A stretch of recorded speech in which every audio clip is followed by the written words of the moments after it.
Channel की सभी updates पाने के लिए सब्सक्राइब करें और प्रेस करें बेल आइकन। आपको शर्म नहीं आती? सभी पॉलिटिकल पार्टी को यह है कि हमको क्यों नहीं खाने को मिला, उसको क्यों मिल गया। अब जब किया तो क्या किया पाकिस्तान ने? कौन से न्यूक्लियर बम फोड़े? बालाकोट के बाद कौन सा बम फोड़ा पाकिस्तान ने? मैं पूछता हूं आपसे। चीर कर बहा दो लहू दुश्मन के सीने का, यही तो मजा है फौजी होकर जीने का। नमस्कार, मैं हूं नेहा और आप देख रहे हैं टाइम 24 न्यूज। और आज जो शख्स हमारे साथ मौजूद है वो एक सच्चे देशभक्त, निडर सैनिक और अपनी बात को बेबाकी से रखने वाले इंसान हैं। जी हाँ, मैं बात कर रही हूँ retired major general GD Bakshi की। सर, बहुत बहुत स्वागत है आपका हमारे शो पर। Thank you. सर, मैं सबसे पहले ये पूछना चाहूंगी कि आज़ादी के 70 साल भी आज नेता कास्ट यानी जाति को मुद्दा बनाते हैं, इस पर आप क्या कहना चाहेंगे? ये एक बहुत गंभीर प्रश्न है हमारे देश के लिए। देखिए, जो अंग्रेज थे 200 साल उन्होंने राज किया और उनके राज का मूल मंत्र था तोड़ो और राज करो, डिवाइड एंड रूल। और 1857 की जब गदर हुई तो अंग्रेज हिल गए। उन्होंने पहली बार देखा कि भारत की अलग अलग कास्ट, क्रीड, जातियां, धर्म, वो सब इकट्ठे होकर उनसे लड़ने आए। उन्होंने उस वक्त बड़ी बेरहमी से उस हमारे विद्रोह को कुचला और तब फैसला किया कि हम कभी भारत को जुड़ने नहीं देंगे। इसके चलते उन्होंने कहा जो भी फॉल्ट लाइन है इस देश में उसको पहचानो और उसका इस्तेमाल करो इस देश को तोड़ने के लिए। और जो पहली फॉल्ट लाइन उन्होंने इस्तेमाल करी थी वो थी कास्ट। 1872 में सर जॉन रीले ने पहला कास्ट बेस्ड सेंसस किया इंडिया में और उस वक्त उन्होंने कहा कि as long as there is caste there will be no India.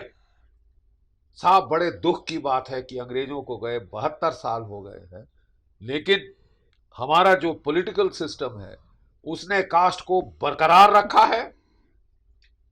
Elbit उसके बावजूद, उसको हटाने के बावजूद उसको और स्ट्रेंथन किया है। और आज 50% आपकी जो भारतीय आबादी है वो किसी न किसी रिजर्वेशन के नीचे आती है, कास्ट बेस्ड रिजर्वेशन पे। जबकि हमारे स्वतंत्रता संग्राम के लीडर्स की कोशिश थी कि एक पैन इंडियन आइडेंटिटी, एक भारतीय पहचान बने जो जात पात धर्म भाषा से हटकर है। आज उस प्रोजेक्ट को हमने तबाह कर दिया है। हम अपनी तबाही कर रहे हैं, जाति पाति, कास्ट, क्रीड, लैंग्वेज पे अपने आप को तोड़ रहे हैं और विदेशी इसका फायदा उठा रहे हैं। तो सर, अब मोदी सरकार के 5 साल हो गए और पाकिस्तान के प्रति उनका जो रवैया है वो आपके हिसाब से कैसा है? देखिए, हमें खुशी हुई थी जब मोदी सरकार आई और हमारी बहुत उम्मीद जगी थी कि अब ये पाकिस्तान को आड़े हाथ लेंगे, क्योंकि पाकिस्तान पिछले 30 साल से लगातार आतंकवाद का दौर भारतवर्ष के अंदर उसने छेड़ रखा है। और इसके चलते कोई 80,000 भारतीय नागरिक, बहुत कम लोग जानते हैं, 80,000 भारतीय नागरिक शहीद हो गए हैं। 21,000 पंजाब में, 45,000 एंड काउंटिंग जम्मू कश्मीर में, कोई 15,000 हमारे जो 1993 से हमारे सब बड़े शहरों में जो बॉम्बिंग, टेरर बॉम्बिंग हुई हैं उनके अंदर टोटल कोई 80,000 भारतीय नागरिक शहीद हो चुके हैं। तो हमें उम्मीद थी कि हम इस पे पलटवार करेंगे, लेकिन हमने देखा कि पलटवार तो हुआ लेकिन उस दर्जे का नहीं जिसकी शायद हमको उम्मीद थी। मसलन कि 2016 में हमने पहली बार सर्जिकल स्ट्राइक की। हमें बड़ी खुशी हुई फौजियों को कि अब ये 2 वे ट्रैफिक हो जाएगा। भाई, लाइन ऑफ कंट्रोल पे 1 वे ट्रैफिक क्यों है? केवल वहां से लोग क्यों यहाँ आके हमारे लोगों का खून बहा के चले जाते हैं? एक कतरा खून अगर भारतीयों का यहाँ गिरता है तो 100 लाशें वहां टपकनी चाहिए पाकिस्तान के अंदर। हमने सोचा था ये 2 वे ट्रैफिक होगी, लेकिन पहली सर्जिकल स्ट्राइक 1.0 के बाद फुल स्टॉप लग गया। ये एक बड़ी अच्छी स्ट्राइक थी, एक बड़ी अच्छी शुरुआत थी, बट फुल स्टॉप क्यों लगा?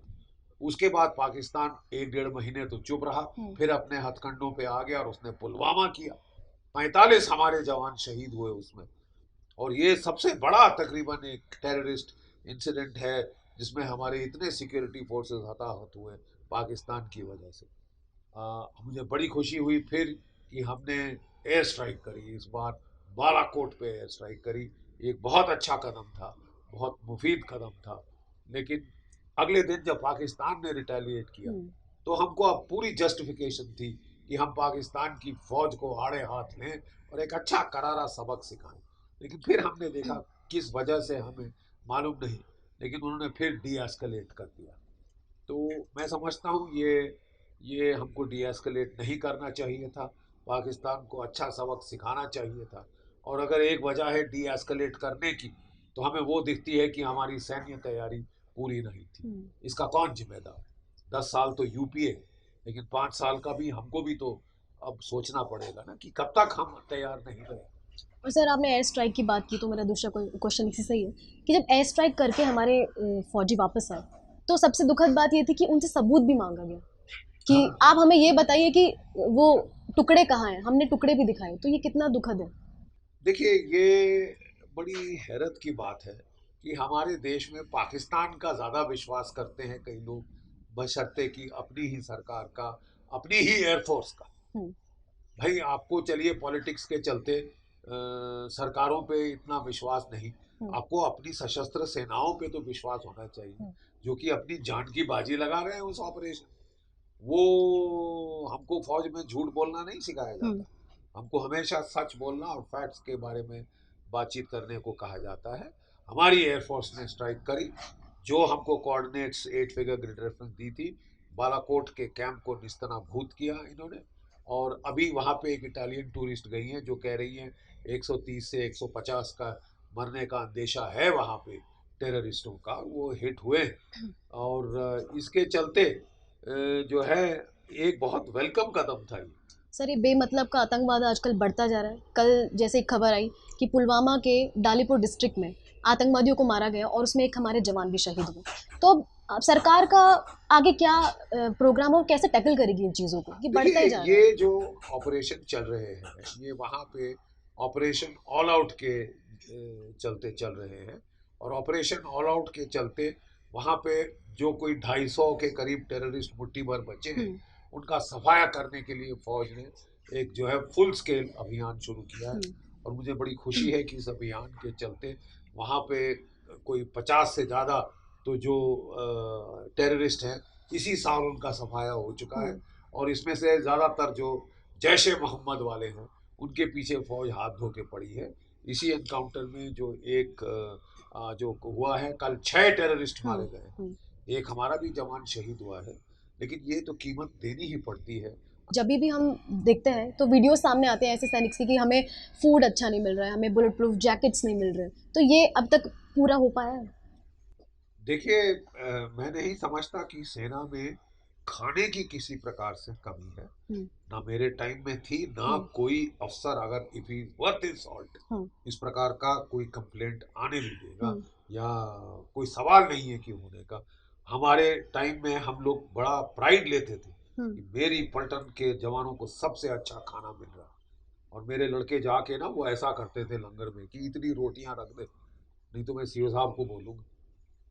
मतलब कोई कमी नहीं थी, कोई सवाल नहीं कि हम ये भी कहते थे कि यही नहीं कि खाना ठीक है, इससे अच्छा खाना कहीं और नहीं मिल सकता, ऐसा प्राइड लेता था एक कमांडिंग ऑफिसर अपनी पलटन के अंदर। मुझे पक्का है ये चीज माना। प्रॉब्लम कहाँ है? प्रॉब्लम हथियारों, प्रॉब्लम एमिनेशन में है। ये जो सरकार को लेना चाहिए था, पिछले 10 साल जब यूपीए सरकार थी तो चक्का जाम लग गया, एक हथियार नहीं खरीदा गया। इस दोहार पे कि साहब हम कोई धांधली नहीं चाहते, उसमें बहुत अच्छी बात है, लेकिन इसका मतलब ये नहीं कि आप हथियार खरीदना बंद कर दें। कोई आपके 10 साल में एक हथियार नहीं लिया गया। केवल हथियार जो लिया गया वो लिया गया अगस्टा वेस्टलैंड के हेलीकॉप्टर, जो वीवीआईपी हेलीकॉप्टर, जो कि दिग्गज नेताओं के उड़ने के लिए था। और वो भी ऐसा हेलीकॉप्टर चुना इटली का, जो कि अमेरिका के राष्ट्रपति ने बोला मेरे लिए बहुत महंगा है। वो इनको 1 नहीं 12 चाहिए थे, वो तो फट से आ गए। और बाद में पता चला कि उसमें कितनी धांधली है। 30 साल से हमको बोफोर के बदले कोई तोप नहीं मिली।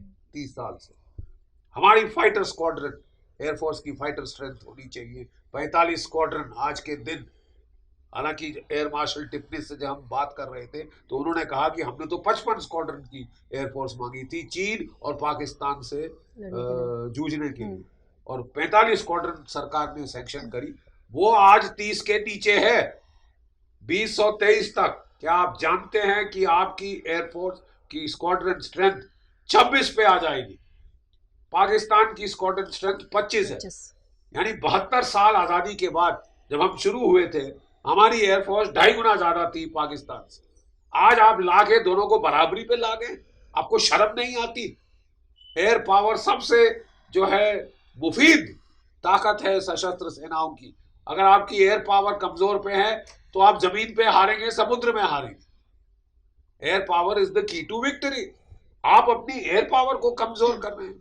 25 स्क्वाड्रन की पाकिस्तान एयरफोर्स है, आपको शर्म नहीं आती कि आप अपनी एयरफोर्स को 26 स्क्वाड्रन पे लाने वाले? और जबकि आपको ना सिर्फ पाकिस्तान की एयरफोर्स से डील करना है, आपको चीन की एयरफोर्स से भी डील करना है, जो आपके खिलाफ 42 स्क्वाड्रन लगा सकती है। 42 पर 25 प्लस 25 67 स्क्वाड्रन। आप 25 स्क्वाड्रन से लड़ेंगे, 26 स्क्वाड्रन। आपका दिमाग कहीं घास चाटने गया है? चैनल की सभी अपडेट्स पाने के लिए सब्सक्राइब करें और प्रेस करें बेल आइकन।